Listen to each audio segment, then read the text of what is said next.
தன் 25 ஆண்டு கால சமூக சேவைக்காக மத்திய அரசு பத்மபூஷன் விருதை வழங்கி கௌரவப்படுத்தியிருப்பதாக SKM மயிலானந்தம் தெரிவித்தார். ஈரோட்டைச் சேர்ந்த தொழிலதிபரும் சமூக சேவகருமான SKM மயிலானந்தத்திற்கு பத்மபூஷன் விருது வழங்கப்பட்டுள்ளது. இதனைத் தொடர்ந்து அவரது இல்லத்தில் நாடாளுமன்ற உறுப்பினர் KE பிரகாஷ் நேரில் சந்தித்து மாலை அணிவித்து வாழ்த்து தெரிவித்தார்.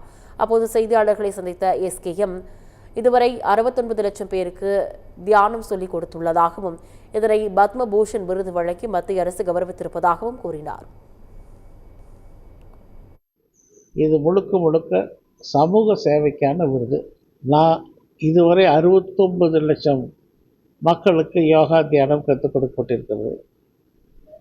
தலித் மக்களுக்கான சேவை, நுகர்வோர் அமைப்புகளுக்கான சேவை, தமிழ் இலக்கிய பேரவை, தேசிய நல விழிப்புணர்வு இயக்கம் போன்ற பல்வேறு நானே தோற்றுவித்து அது சிறப்பாக நடைபெற்று கொண்டிருக்கிறது. இத்தகைய சேவையை பாராட்டித்தான் மத்திய அரசு இந்த விருதை கொடுத்திருக்கிறது.